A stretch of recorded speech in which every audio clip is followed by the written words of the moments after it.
Ada yang mengartikan setiap jiwa atau artinya setiap makhluk yang bernyawa pasti merasakan kematian. Jadi semua makhluk ini mati. Yang berkekalan hanya Allah Subhanahu wa ta'ala. Bahkan malaikat pencabut nyawa sekalipun diperintahkan oleh Allah Subhanahu wa ta'ala untuk mencabut nyawanya sendiri. Setelah Allah Subhanahu wa ta'ala memerintahkan kepada malaikat maut mencabut seluruh makhluk-makhluk yang bernyawa ini, kemudian mengkiamatkan dunia, 7 lapis langit, 7 lapis bumi hancur sehancur-hancurnya. Kemudian seluruh malaikat-malaikat pun dicabut nyawanya oleh Allah Subhanahu wa ta'ala. Yang tersisa ketika itu Allah dan malaikat maut saja. Lalu Allah Subhanahu wa ta'ala perintahkan kepada malaikat maut, wahai malaikat maut, kamu cabut sendiri nyawamu. Maka malaikat maut ini pun karena perintah Allah Subhanahu wa ta'ala mencabut nyawanya sendiri. Kemudian ketika dia sedang mencabut nyawanya sendiri, teriaklah dia, menandakan bahwa kematian itu memang sakit rasanya. Nabi Muhammad SAW saja sampai keluar keringat jagung, itu Nabi Muhammad. Apalagi kita ini orang-orang biasa, bukan para nabi, bukan para rasul. Kita lihat juga keimanan kita, ibadah kita, bagaimana kita merasakan kematian. Dan setiap orang pasti merasakan kematian. Nabi pernah bersabda yang menjelaskan bahwa rasanya sakitnya mati itu bagaikan 70 pedang ditebas oleh 70 mata pedang yang tajam. Dan setiap tebasan itu kita akan merasakannya. Bayangkan Bapak Ibu bagaimana sakitnya kematian itu, ya. Belum lagi kita mendapatkan azab-azab atau siksaan-siksaan setelah mati. Mati saja itu sudah merasakan kesakitan yang luar biasa. Makanya para ulama mengatakan seluruh musibah-musibah yang ada di alam dunia ini belum ada apa-apanya kalau dibandingkan dengan musibah kematian. Ditulis oleh para ulama di dalam kitab-kitab mereka, wa'lam annal mauta a'zamul masaib. Wa'lam, perhatikan olehmu sekalian, perhatikan wahai murid-muridku, perhatikan wahai kaum muslimin, muslimat, annal mauta, sesungguhnya kematian itu a'zamul masaib, adalah seagung-agung, adalah sebesar-besar musibah. Jadi yang kita tahu musibah apa itu? Musibah banjirkah, tanah longsorkah, puting beliungkah, kebakarankah, dikumpulkan untuk menandingi satu musibah yang namanya kematian. Maka musibah kematian inilah yang musibah paling besar. Karena dengan kematian ini orang sudah tidak berselera lagi. Ya, ada orang yang menangis, terisak, macam-macam, ditinggal kekasih, ditinggal orang yang dicintai, ditinggal ibu bapak dan lain sebagainya, sehingga hampa hidup, hambar. Nah, jadi musibah yang paling besar itulah musibah kematian. Bapak Ibu hadirin yang dirahmati oleh Allah Subhanahu wa ta'ala, itu menandakan bahwa yang selain Allah itu sirna. Kullu man 'alaiha fan. Setiap yang selain daripada Allah, ya, itu pasti sirna, pasti hancur, pasti musnah. Maka Bapak Ibu hadirin yang dirahmati oleh Allah Subhanahu wa ta'ala, untuk dipindahkannya kita ke alam berikutnya, maka diawali dengan kematian. Nah, kematian itu artinya meninggalkan dunia. Bukan mati menjadi tanah sudah habis, bukan. Jadi kita tuh berkehidupan lagi. Setelah meninggal dunia ini kita berkehidupan lagi.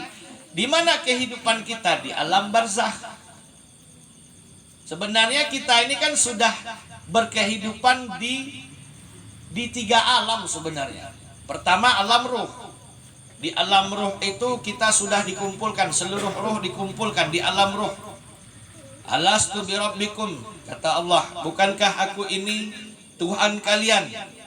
Qalu bala syahidna, benar ya Allah, engkau adalah Tuhan kami. Itu di alam ruh.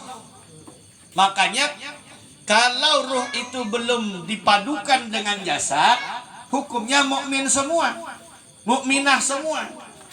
Makanya bayi-bayi yang lahir meskipun lahir dari perut orang yang bukan Islam, ya, selagi dia itu belum balik, belum memayyiz, ya, belum bisa menentukan yang hak dengan yang batil, kalau dia mati dalam keadaan itu, walaupun dia keluar dari perut-perut orang yang bukan Islam, maka di mana tempatnya? Maka tempatnya adalah di surganya Allah Subhanahu wa taala. Ya. Karena dia lahir itu bukan pilihan dia, bukan permintaan dia, ya Allah lahirkan aku dari perut-perut orang-orang Islam. Tidak ada. Itu haknya Allah, hak prerogatifnya Allah. Makanya setelah besar, gunakanlah akal. Gunakanlah akal untuk memilih mana yang hak dan mana yang batil. Mana agama Allah, mana yang bukan agama Allah Subhanahu wa taala. Kalau dia sudah bisa memilih, lalu dipilihnya misalnya agama Islam, beruntung dia. Kalau dia tidak bisa memilih yang selain Islam, maka merugilah dia. Bisakah dia kembali lagi ke dunia? Tidak bisa. Nah, jadi di alam ruh kita semua mukmin dan mukminah. Lalu dipindahkan lagi kita ke alam rahim. Alam rahim itu di perut ibu kita masing-masing.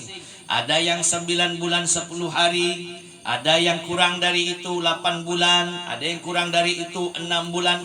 Karena dalam kitab-kitab fikih, masa kehamilan paling minim di dalam kitab fikih itu 6 bulan. Jadi kalau 6 bulan lahir, ya itu udah normal, bukan tidak normal. Cuma adat-adatnya 9 bulan 10 hari.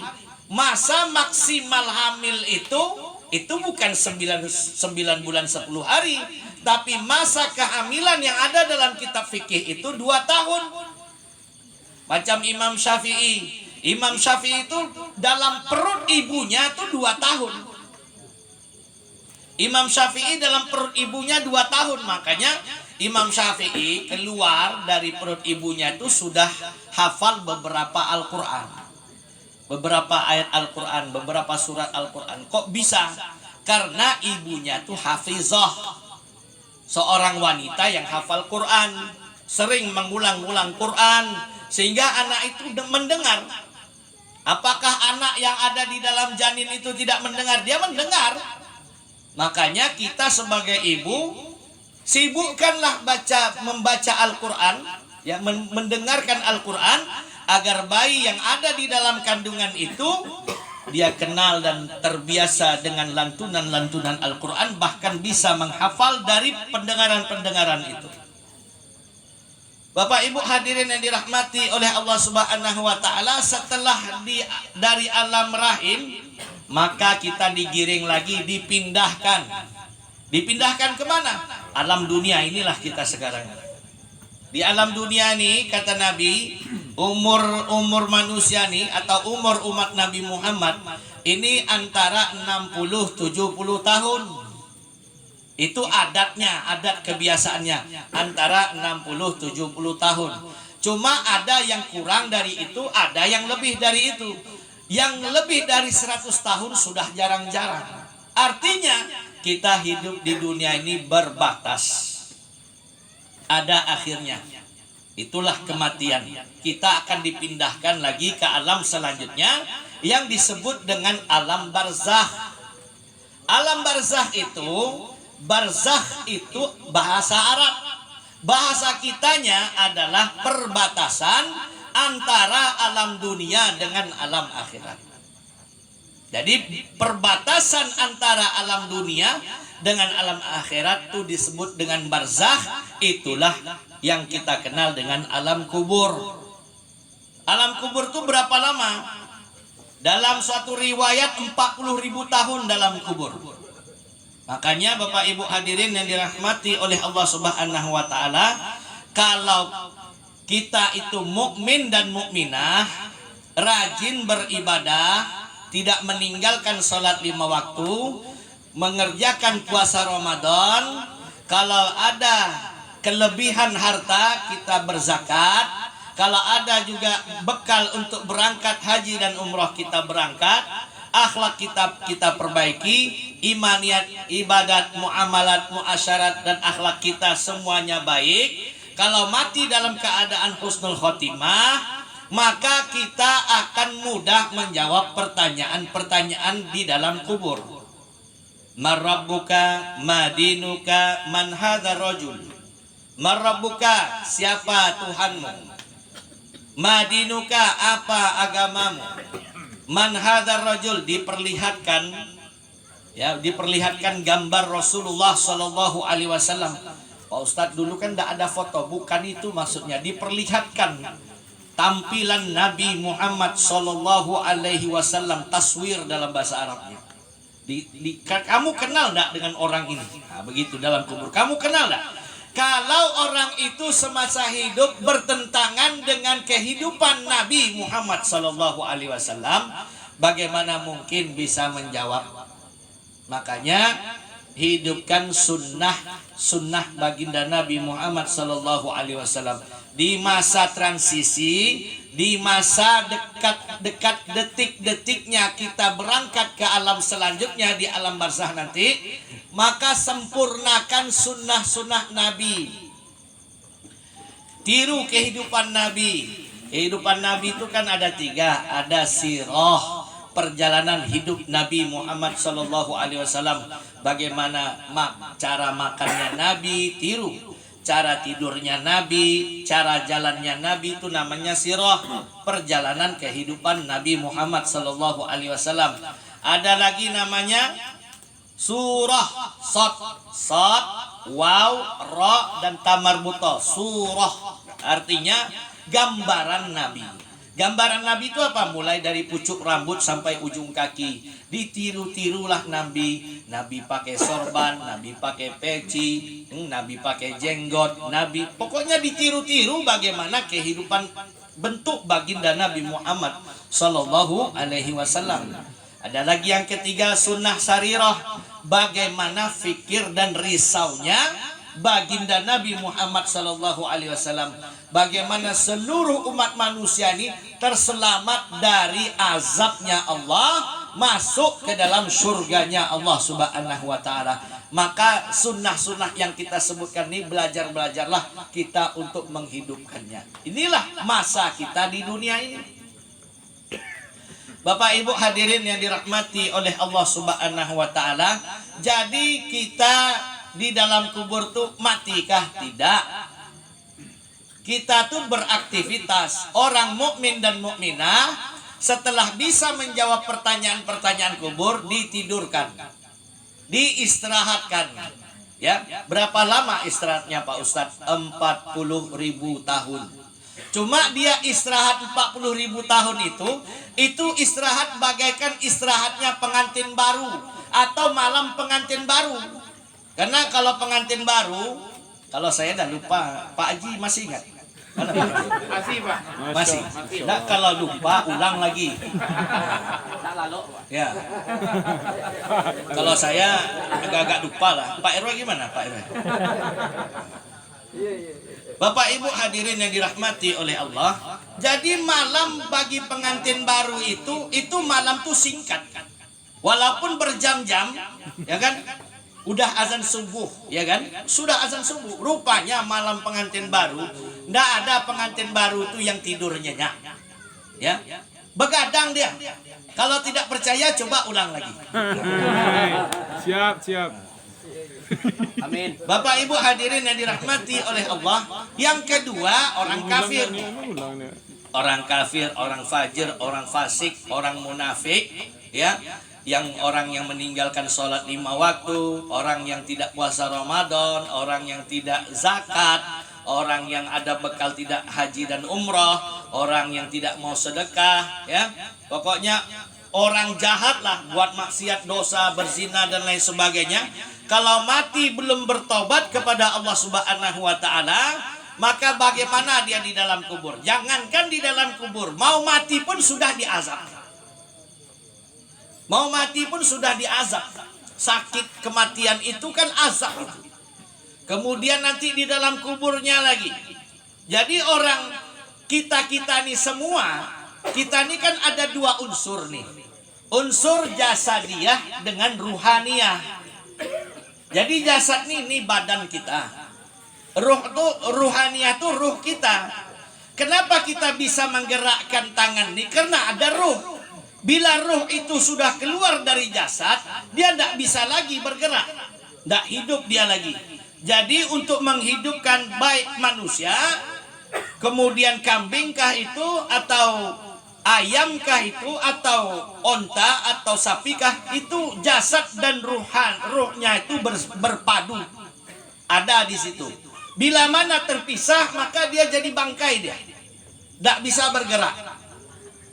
Nah, Bapak Ibu hadirin yang dirahmati oleh Allah Subhanahu wa taala, rupanya setelah keluar dari jasad ini, ruh ini dibawa ke langit. Nah, itu dalam hadis Nabi. Ruh kita nih kemana perjalanannya Pak Ustadz?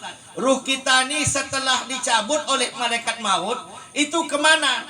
Jadi tugas malaikat maut itu adalah dia mencabut nyawa-nyawa seluruh makhluk. Nanti setelah dicabut, diambillah oleh rombongan malaikat yang datang dari surga, yang datang dari langit. Maka malaikat-malaikat itu akan membawa kain kafan dari surga, harum-haruman dari surga. Kalau dia mukmin dan mukminah, ahli ibadah, taat beragama, maka dibalut dengan kain kafan yang dibawanya dari surga. Itu hadis Nabi.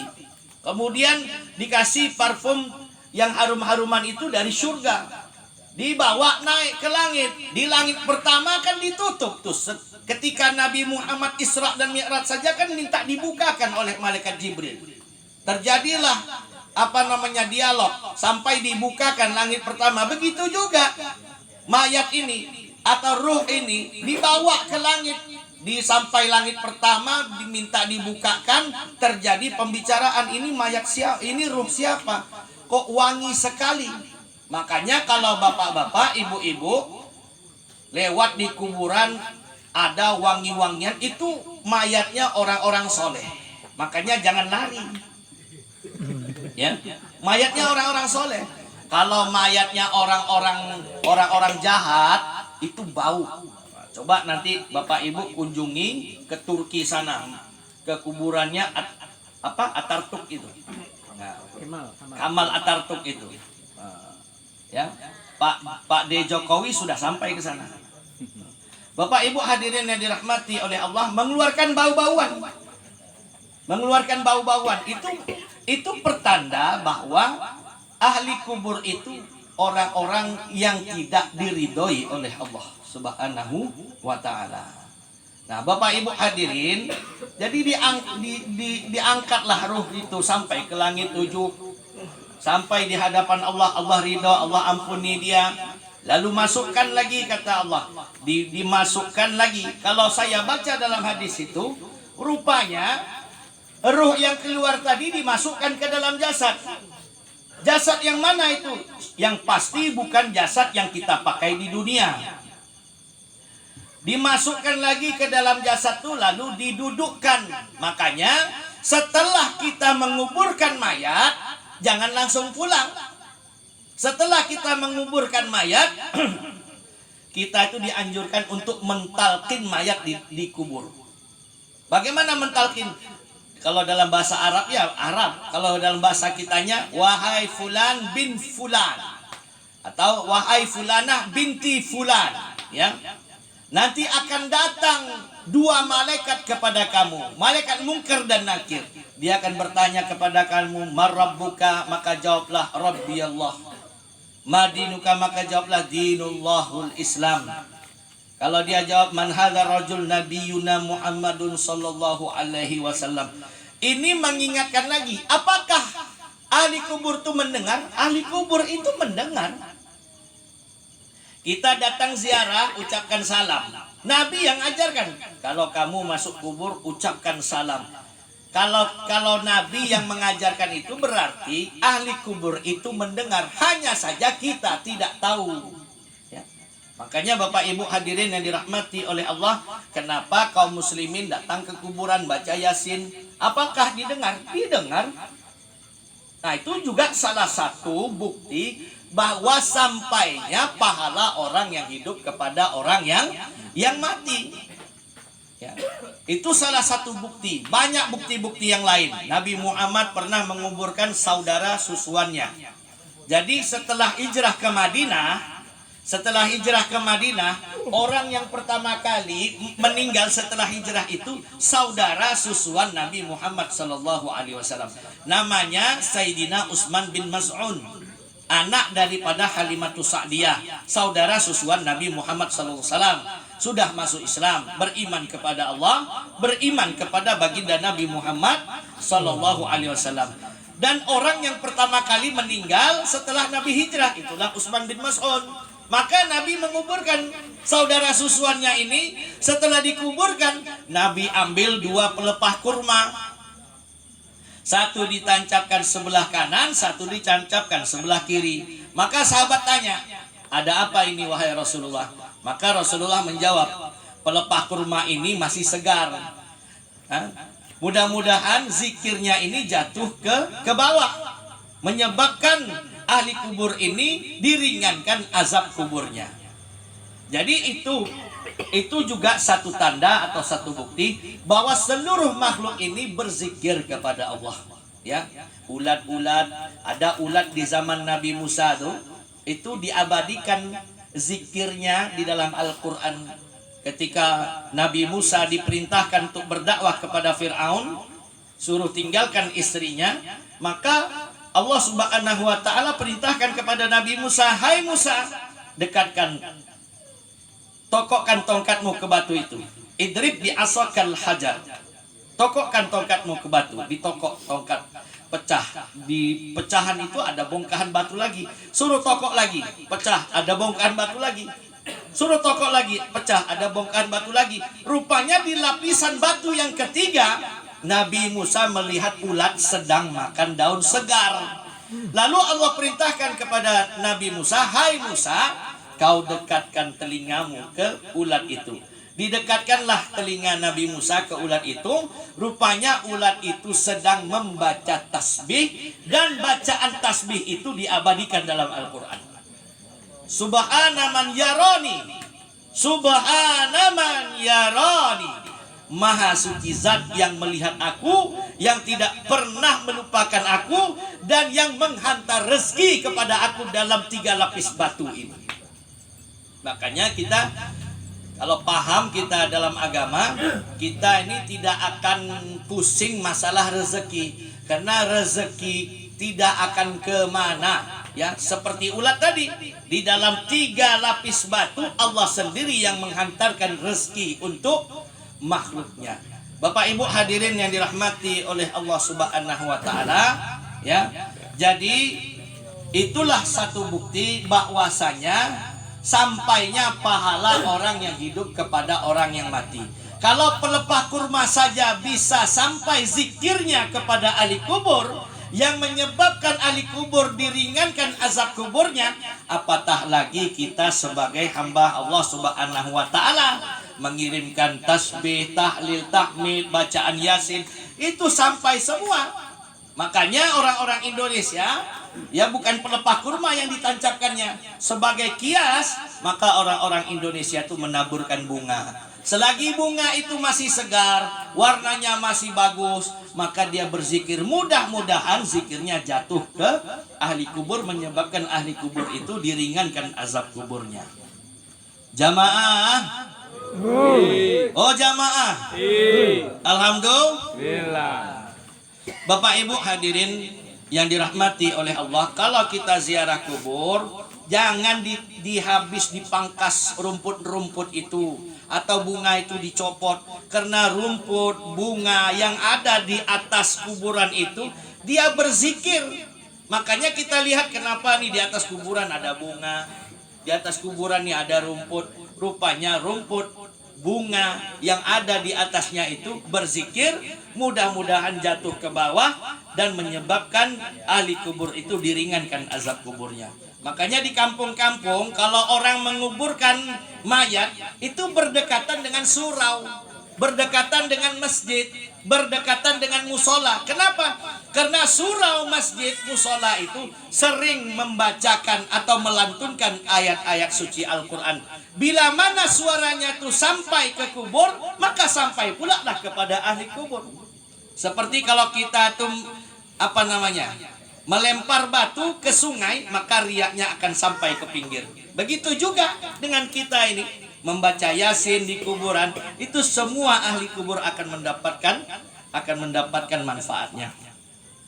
Bapak Ibu hadirin yang dirahmati oleh Allah Subhanahu wa taala, ada beberapa hal yang perlu kami sampaikan, ya. Di antara amalan-amalan yang sampai kepada ahli kubur itu yang pertama adalah puasa. Bila mana yang meninggal dunia tidak sempat menyempurnakan kewajiban puasanya, ya, maka ahli warisnya mengkodokkan puasa si mayit tadi. Nah, ini apakah ada hadisnya? Ada. Nabi SAW bersabda, man mata wa alaihi siyam.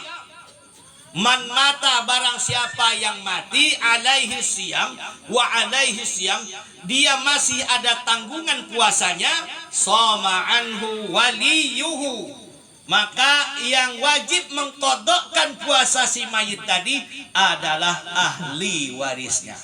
Nah, ini penting sekali, ya. Begitu juga dengan sholat yang pernah ditinggalkan oleh si mayit, maka siapa yang membayarkannya? Ahli warisnya. Kalau misalnya dia ada utang di kedai, utang di mana, maka yang wajib membayarkan utangnya itu adalah ahli warisnya.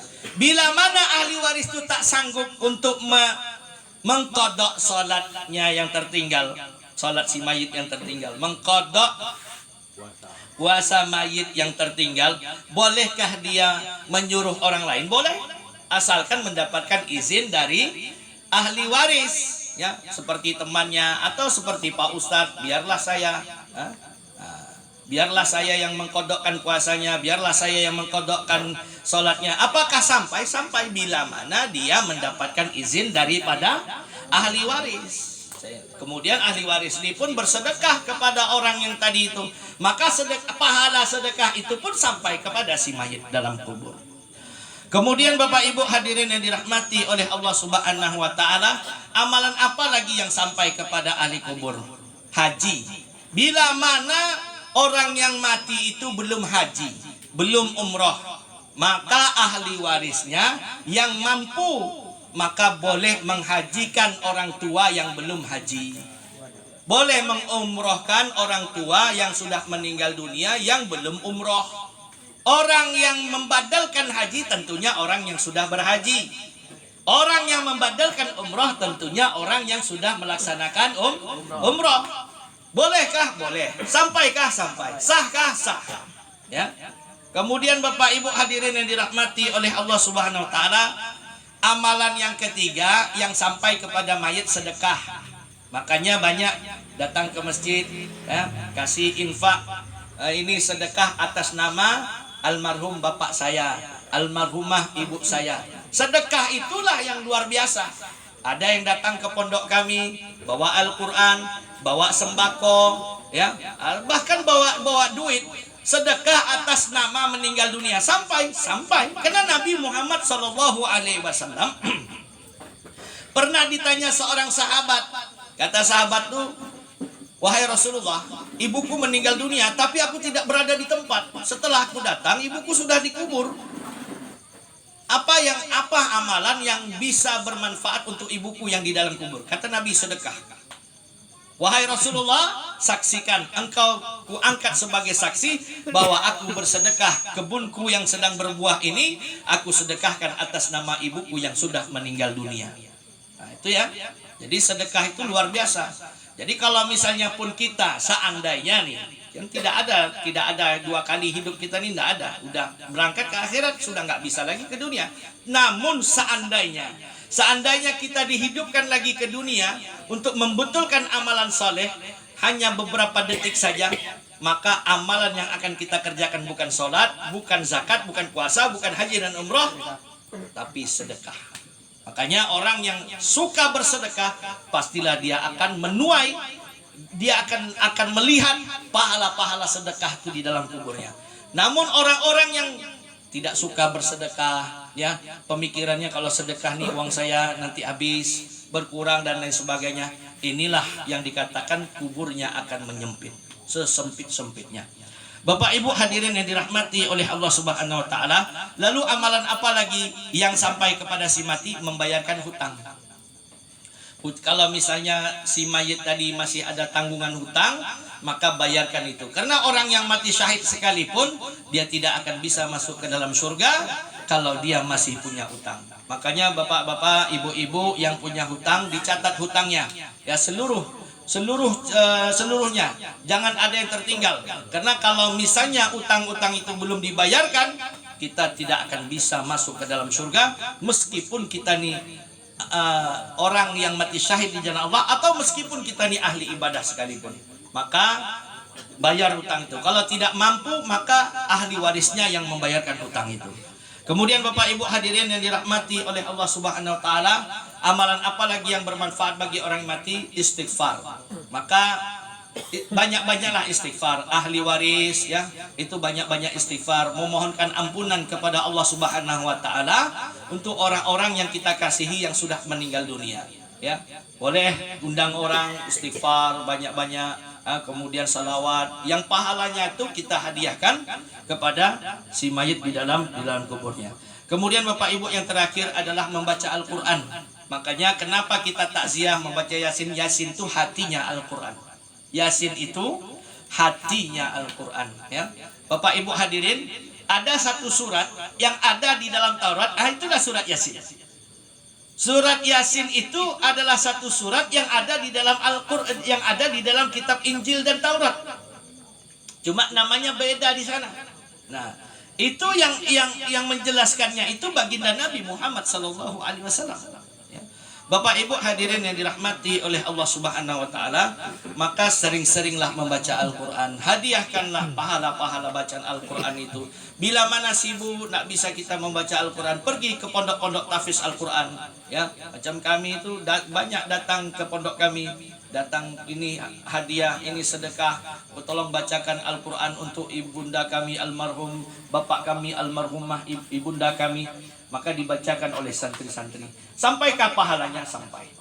Bapak Ibu hadirin yang dirahmati oleh Allah Subhanahu wa taala, ya, mudah-mudahan ahli waris dapat bersabar. Semoga Allah Subhanahu wa taala memberikan pahala yang besar, ya. Pahala yang besar. Nah, kemudian semoga kematian ini menjadi pelajaran bagi kita yang masih hidup ini. Semoga Allah bukakan hati kita, diberinya hidayah, sehingga kita berkesempatan untuk bertobat kepada Allah, mendekatkan diri pada Allah Subhanahu wa taala, dengan menjaga sholat 5 waktu berjamaah di masjid, ya. Nanti sebentar lagi bulan Ramadan datang, kita berpuasa penuh di bulan Ramadan, ya, sehingga kita dianugerahkan husnul khotimah, ya. Amin ya rabbal alamin. Itu saja Bapak Ibu hadirin yang dirahmati oleh Allah Subhanahu wa taala. Mari kita bacakan suratul Fatihah, kita hadiahkan pahalanya untuk almarhum Bapak Epi Azir bin Anwar. Al-Fatihah. A'udzubillahi minasyaitonir rajim. Bismillahirrahmanirrahim. Alhamdulillahirabbil alamin. Ar-Rahmanir Rahim. Maliki yaumiddin. Iyyaka na'budu wa iyyaka nasta'in. Ihdinas siratal mustaqim.